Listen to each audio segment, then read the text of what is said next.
When the numbers flashed on the screen, my blood boiled. My name is Peter. I'm 62 years old, and this is the story of how I went to war with my oldest rival, Tony. The Bloomberg terminal in my corner office on the 47th floor of One World Trade Center showed the closing price with clinical precision, $47.82 per share. Tony's company had just announced another record quarter, and there he was on CNBC, that same smug smile I'd known for 30 years, talking about market dominance and strategic vision. But what the cameras didn't show, what the financial press didn't understand, was that behind those numbers lay 15 years of betrayal, humiliation, and a debt that I had finally decided to collect. It was March 2023, and the spring air in Manhattan carried that electric energy that only comes when billions of dollars are about to change hands. I had spent months assembling my war chest, liquidating positions, calling in favors from pension funds and sovereign wealth managers from Dubai to Norway. My target wasn't just any company, it was Tony's crown jewel, the energy conglomerate that had made him one of the most powerful men in America. And I was about to take it from him. The first move came quietly, as these things always do. My team at Goldman Sachs began accumulating shares through a network of shell companies and institutional proxies. By April, we had crossed the 5% threshold that triggers SEC disclosure requirements. The filing hit the wire at 4:47 p.m. Eastern on a Tuesday, right after market close. I was in my Bentley, stuck in traffic on Fifth Avenue, when my phone started buzzing with calls from reporters and analysts. Peter Morrison acquires 5.52% stake in Tony Tech Energy, read the Reuters headline. I allowed myself a small smile. The game had begun. Tony called me that evening. I was in my penthouse apartment overlooking Central Park, nursing a glass of 30-year-old Macallan and watching the city lights twinkle below. The caller ID showed his personal cell, not his office number. After all these years, we still had each other's private numbers, a relic from when we were friends, or at least pretended to be. Peter, his voice was steady, controlled. I could hear the barely contained fury underneath. What are you doing? Business, Tony. Just business. I kept my tone light, almost playful. It's a good company. Undervalued in my opinion. Cut the shit. You know exactly what this is about. I stood up and walked to the floor-to-ceiling windows, looking down at the park where joggers traced paths through the darkness. Do I?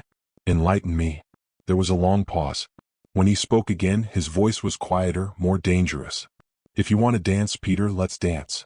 But remember, I've got deeper pockets and a longer reach than I did 15 years ago.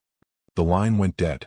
I poured myself another scotch and thought about how we'd gotten here, how two kids who'd started their first companies in adjacent office spaces in Boston had become titans locked in mortal combat.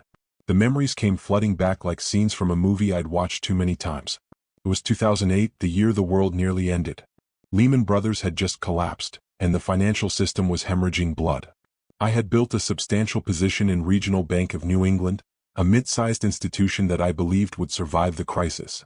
The bank had solid fundamentals, conservative lending practices, and a management team I respected. I was wrong about the management team. The call came on a Monday morning in October. The leaves in Boston were turning brilliant shades of orange and red, but inside my office, everything was gray. My CFO, Margaret, stood in my doorway with a face pale as winter. Peter, you need to see this. She handed me a press release that felt like a dagger in my chest. Regional Bank of New England was announcing a merger with Tony's Financial Services Group. The terms were devastating. Existing shareholders would receive a fraction of book value while Tony's company would assume control of the bank's prime commercial real estate portfolio.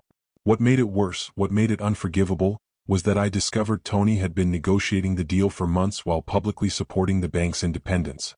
He'd even called me in September, expressing concern about the bank's future and suggesting we coordinate our investments to provide stability. All the while, he was positioning himself to swoop in and acquire the assets at fire sale prices. I lost $180 million on that deal. But the money wasn't what hurt. I'd made and lost fortunes before. It was the betrayal, the realization that someone I'd considered a friend had played me like a fool. I confronted him at the Four Seasons in Boston, where he was staying during the acquisition talks. You knew, I said, sliding into the booth across from him. The hotel's restaurant was mostly empty except for a few business travelers picking at their salmon. You knew exactly what you were doing when you called me in September. Tony looked up from his tablet, and for a moment I saw something that might have been regret cross his face. But it was gone quickly, replaced by the cold calculation that had made him billions. Peter, this is business. You know that. I saw an opportunity and I took it. We were friends, Tony. That used to mean something. Were we? He leaned back in his chair, studying me. Or were we just two ambitious kids who happened to start companies at the same time? Did you ever really trust me, Peter? Did I ever really trust you? I wanted to hit him. I wanted to flip the table and storm out. Instead, I sat there, memorizing the pattern on his tie, the way he held his coffee cup, the sound of his voice when he delivered betrayal with the casual indifference of ordering breakfast. This isn't over, I said, standing up. No, Tony agreed, not looking up from his tablet. I suppose it isn't. But if 2008 was the first betrayal, 2012 was the one that really broke something inside me. By then, I had rebuilt my fortune, diversifying into real estate, technology, and renewable energy. One of my prize assets was the Meridian Hotel in downtown Miami, a Art Deco masterpiece that I'd restored to its 1930s glory. The hotel wasn't just profitable, it was personal. I had proposed to my first wife in the rooftop bar, had celebrated my son's graduation in the ballroom, had found solace in its coral-colored walls during the darkest period of my life. Tony wanted it. He'd been assembling a portfolio of luxury hotels across Florida, and the Meridian was the jewel he needed to complete his collection. He made an offer, $120 million for a property I valued at twice that. I declined. He raised it to $150 million. I declined again. Then things got dirty. The first sign of trouble was a series of negative reviews on TripAdvisor and Yelp, complaining about everything from bed bugs to food poisoning. Then came the health department inspections, surprise visits that somehow always coincided with our busiest weekends. The local news ran a series of investigative reports about safety violations and tax irregularities, each story more damaging than the last. I knew Tony was behind it. I could feel his fingerprints all over the campaign, but I couldn't prove anything. He was too smart, too careful, too well connected to leave evidence. The pressure mounted for months until my insurance company threatened to drop coverage and my lenders started calling in loans. I was facing a choice between selling to Tony at his price or watching the hotel collapse under the weight of manufactured controversy. The final insult came when I discovered that one of my own board members, a man I'd trusted for 15 years, had been feeding information to Tony's team. The betrayal was complete, not just from Tony but from within my own organization. I sold the hotel for $135 million, barely enough to cover my debts and legal fees. The closing took place in a glass conference room on the 20th floor of a law firm in downtown Miami. Outside, Biscayne Bay sparkled in the afternoon sun, and cruise ships moved like toys across the blue water. Tony arrived in a convoy of black SUVs, his legal team spreading across the conference table like an occupying army. He was wearing a navy suit that probably cost more than most people's cars, and when he smiled at me across the table, I saw the satisfaction of a predator who had finally cornered his prey. "Good to see you, Peter," he said, extending his hand. I shook it, but only because the cameras were rolling. Some documentary crew was filming a piece about high-stakes real estate deals. "I'll take good care of the Meridian. It's a beautiful property." "I know you will," I replied, my voice steady despite the rage burning in my chest. "You always take good care of what you steal." His smile never wavered. "Steal is such an ugly word. I prefer, acquire strategically." The signing took less than an hour. As I walked out of that conference room, the deed to my beloved hotel in Tony's hands, I made a promise to myself. Someday, somehow, I would make him pay. I would take something from him that mattered as much as the Meridian had mattered to me. I just needed to wait for the right opportunity. That opportunity came 11 years later, in the form of his energy company's quarterly earnings report. But first, there was one more betrayal to endure, one more knife in the back that would steel my resolve for what was to come. In 2013, Texas was experiencing an energy boom. Fracking had unlocked vast reserves of oil and natural gas, and power companies were racing to build new plants to serve the growing demand. I had identified a natural gas facility outside Houston, a state-of-the-art plant that could generate enough electricity to power 500,000 homes. The owners were looking to sell, and I had spent months negotiating what I thought was an exclusive deal. The plant was perfect for my portfolio. I had been moving heavily into clean energy, and natural gas was seen as a bridge fuel between coal and renewables. The location was ideal, close to supply lines connected to the grid, and in a regulatory environment that favored independent power producers.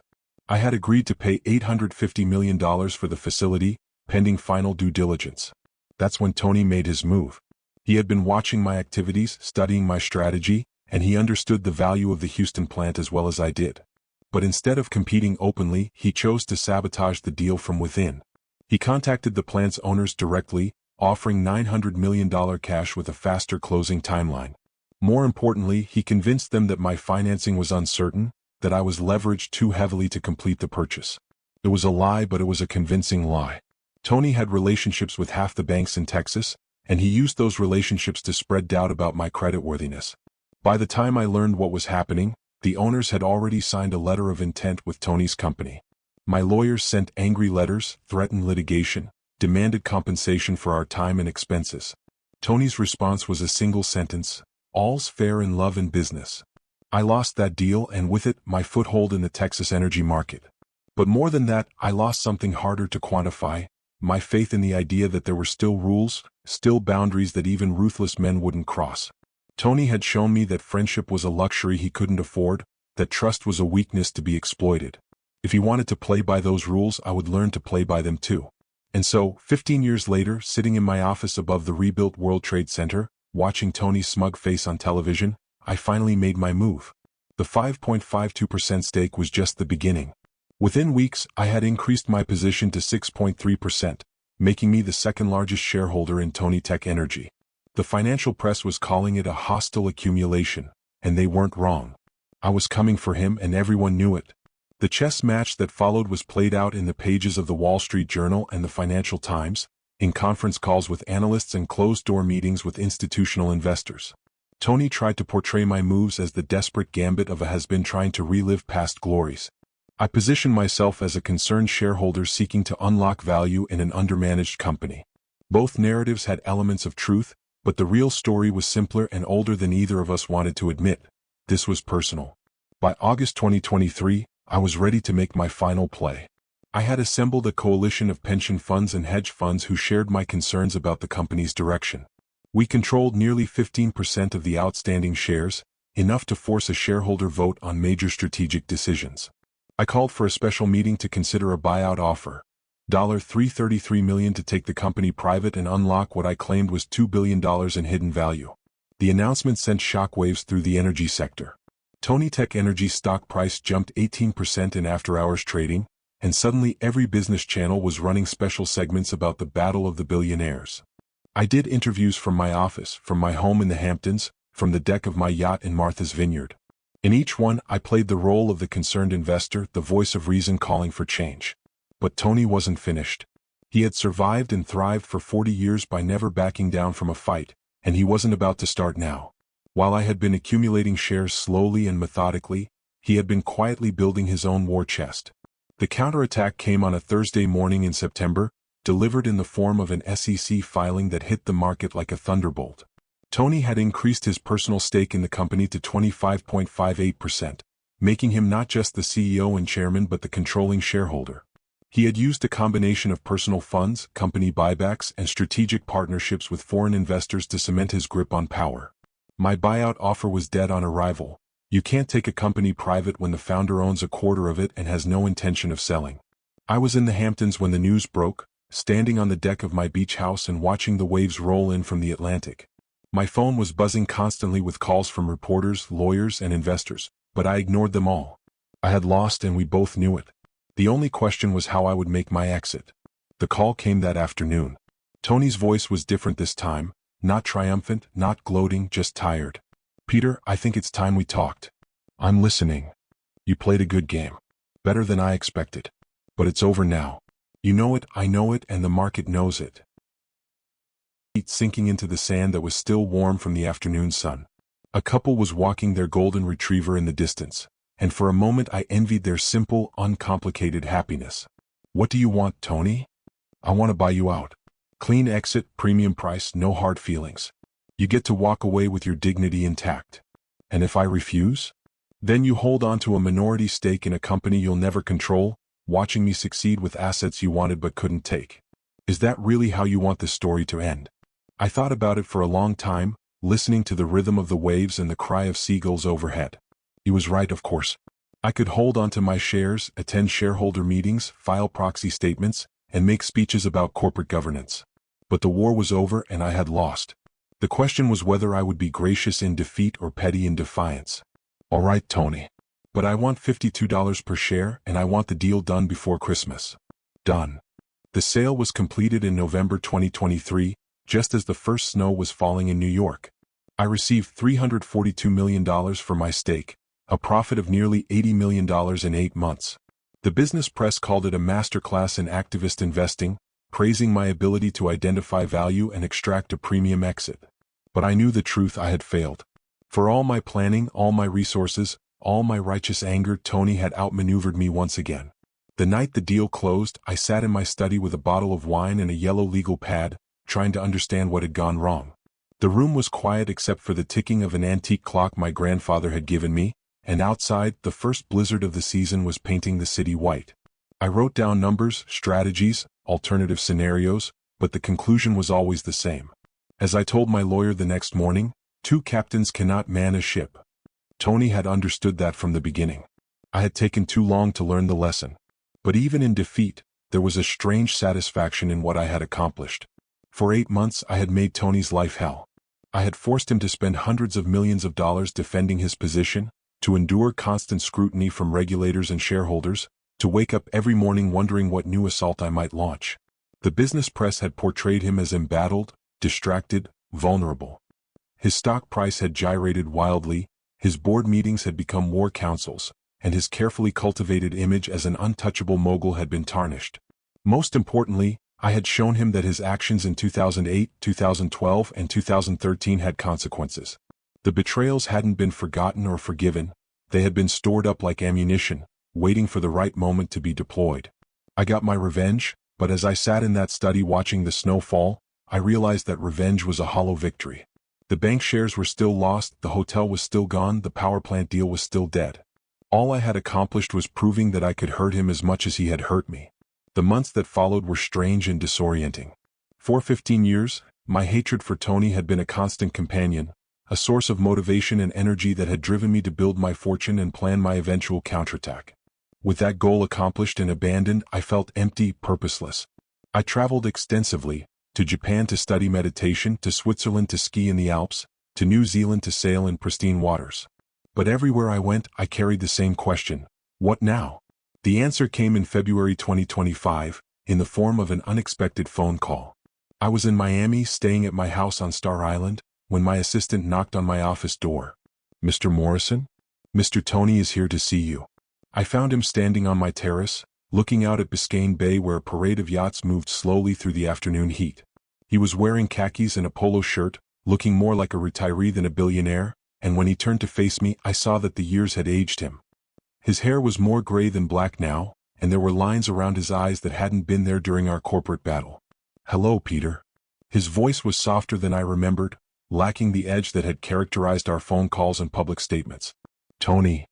I gestured to the outdoor furniture that was arranged around a glass table overlooking the water. "Please sit down.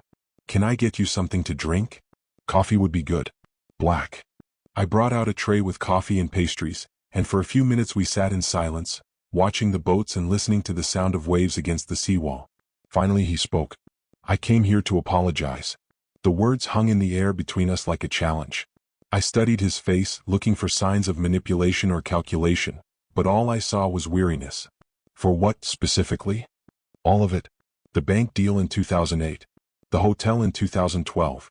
The power plant in 2013. The way I handled the proxy fight last year."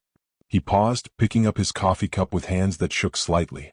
"I spent so many years thinking that business was war, that every advantage was fair game, that friendship was a luxury I couldn't afford. I was wrong." I leaned back in my chair, feeling the warm Florida sun on my face and trying to process what I was hearing. "What changed your mind?" "My daughter." His voice cracked slightly on the words. "Sarah. She's getting married next month and she asked me to walk her down the aisle. When I said yes, she asked me who I was going to invite to the wedding. I started making a list of business associates, people I've worked with, competitors who've become allies over the years. But when I really thought about it, I realized I don't have any friends. Not real friends. Just people who want something from me or people I want something from." He set down his coffee cup and looked directly at me for the first time since he'd arrived. "You and we were friends once. Before the money, before the companies, before we learned to see each other as threats instead of allies. I miss that, Peter. I miss having someone who knew me when I was just Tony from Southie, who was good with numbers and had big dreams. I thought about the young men we had been, sharing a pizza in that cramped office building in Boston, staying up all night working on business plans and talking about changing the world. We had been partners then, in spirit if not in law, united by ambition and optimism and the unshakable belief that we could build something meaningful together. I miss it too, I admitted. But a lot of water has passed under the bridge, Tony. A lot of hurt feelings and broken trust. I know. And I'm not asking you to forget what happened or pretend that I'm someone I'm not. I'm just asking if maybe we can be two old men having coffee on a beautiful day in Miami instead of two warriors circling each other, looking for the next place to strike. We talked for 3 hours that afternoon, sitting on my terrace and watching the sun sink toward the horizon. We talked about our children and our regrets, about the deals we wished we hadn't made and the people we wished we hadn't hurt. We talked about mortality and legacy, about what it meant to spend a lifetime accumulating wealth and power only to discover that neither could buy the things that really mattered. When he finally left, as the first stars were appearing in the darkening sky, I felt something I hadn't experienced in 15 years, peace. Not happiness exactly, and certainly not trust, but a kind of resolution that came from finally having a conversation instead of a confrontation. That night, I composed a social media post that surprised everyone who knew me. Had a wonderful visit today with my old friend Tony, I wrote, along with a photo of the two of us on the terrace, smiling like the young entrepreneurs we used to be. Life is too short for old grudges and yesterday's battles. Here's to friendship, forgiveness, and new beginnings. The post went viral, trending on Twitter and generating hundreds of articles about the reconciliation of two titans who had spent decades at each other's throats. Business schools would probably use it as a case study in conflict resolution, and biographers would mark it as the moment when our feud officially ended. But as I sit here now, 2 years later, writing this story in the same study where I planned my revenge, I'm still not sure what that afternoon really meant. Was it genuine forgiveness, a strategic maneuver, or simply the exhaustion of two old men who had finally grown tired of fighting? Maybe it was all three, or maybe it was something else entirely, the recognition that we had both paid too high a price for victories that ultimately meant nothing. I think about Tony sometimes, wondering if he's found the peace that seemed to elude him for so long. I think about his daughter's wedding, about the friends he wished he had, about the man he might have been if he hadn't learned to see the world as a zero-sum game where every win required someone else's loss. I think about the young men we were, full of hope and ambition before we learned to be afraid of each other. And I think about revenge, about the 15 years I spent nursing grievances and planning payback, about the fortune I spent and the energy I wasted trying to settle scores that could never really be settled. I got my revenge, but it didn't bring back my hotel or my bank shares or my power plant deal. It didn't erase the betrayals or heal the wounds or restore the friendship we had lost. All it did was prove that I could hurt him as much as he had hurt me, and in the end, that was a hollow victory indeed. The numbers are still flashing on screens around the world, trillions of dollars changing hands in the endless dance of capitalism. Somewhere, young entrepreneurs are forming partnerships that will eventually turn into rivalries. Somewhere, old men are nursing grudges that will define the rest of their lives. And somewhere, two former friends are wondering what might have been if they had chosen trust over suspicion, collaboration over competition, forgiveness over revenge. But those are questions for another day, for another story, for another pair of rivals who might be wise enough to learn from our mistakes. As for me, I'm content to sit in my study, surrounded by the fruits of a lifetime's work, and remember the afternoon when two old warriors finally laid down their arms and admitted that the war had cost them more than any victory could ever be worth.